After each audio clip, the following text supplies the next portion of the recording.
Assalamualaikum to Dr. Fairuz. My name is Nur Afifah binti Amir. Me and my team would like to present a paper entitled Hearing Risk Associated with the Usage of Personal Listening Device Among Urban High School Students in Malaysia.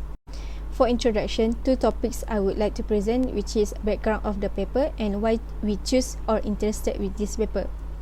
For background of the paper, the usage of PLDS, which is personal listening device such as MP3 players and mobile phones with a music playback function, has become increasingly popular worldwide, with estimated sales of 245 million units in 2012.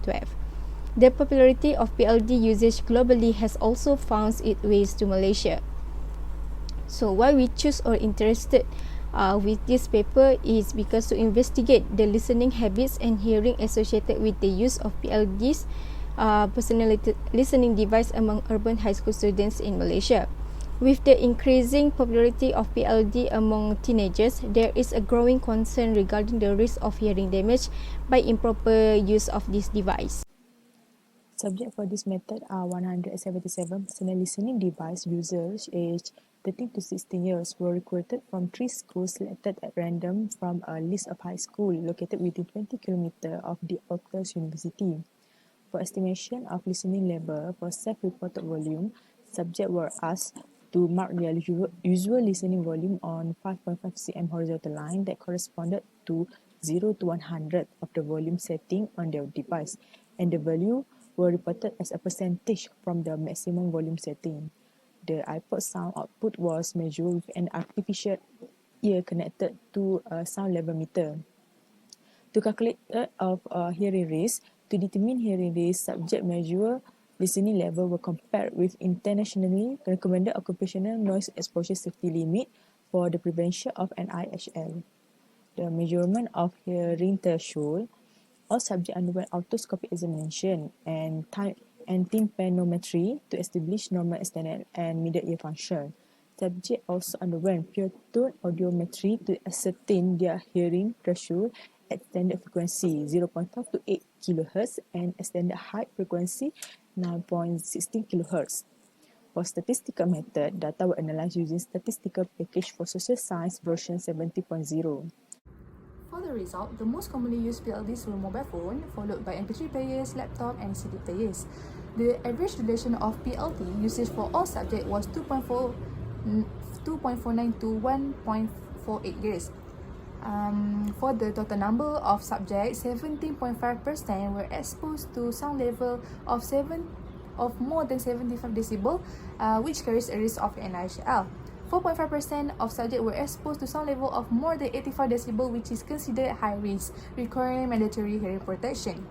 Hearing loss was found in 13 subjects, 12 who had mild hearing loss, and 5 of the 12 subjects had bilateral ear involvement. 1 subject with equivalent sound level of 62.7 decibel had moderate hearing loss at 6 kHz in his left ear and 8 kHz in his right ear. 7 subjects had notch audiograms, and all were uniliterate cases. When the self-reported and measured volume setting were compared between genders, male students were found to listen to louder volumes compared to the female students. The occurrence of the symptom was not increased when sound level exceeded 75 decibel. Figure 1E showed distribution of subjects for 8-hour equivalent continuous sound level exposure level. Data were normally distributed, and based on the calculated sound level, approximately 4.5% of the subjects were exposed to potentially damaging sound level, which is 85 decibel. The average listening duration of students in this study was also shorter compared to the average, which is 1.6 to 3 hour days. 3 hours per day.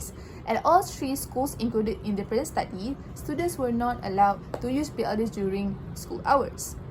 When subjects' hearing threshold for right and left ear were pulled together at each test frequency when compared with individual sound level exposure, there were weak but significant correlation between sound level and hearing threshold at 11.2 and 14 kHz. So as a conclusion, it is important to educate PLD users regarding hearing health and safe listening behavior. In line with this, the authors are presently developing an educational outreach program to promote safe listening habits among high school students in Malaysia. So that's all from us. Thank you. The opinion and recommendation on how significant it is, there is a need for a largest population study to further characterize listening pattern of PLD user and identify likely listener who are at risk. In addition, a long-term impact of PLD usage on hearing should be assessed using longitudinal follow-up studies. The contribution paper to the topic is to educate PLD user regarding hearing health and safe listening behavior.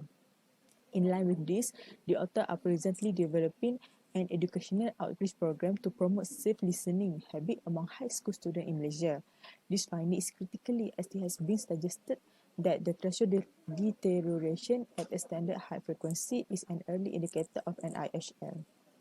Our group would like to thank you to the authors of this research article and also to the relevant reference from school authorities for their cooperation and assistance during the study period. Thank you.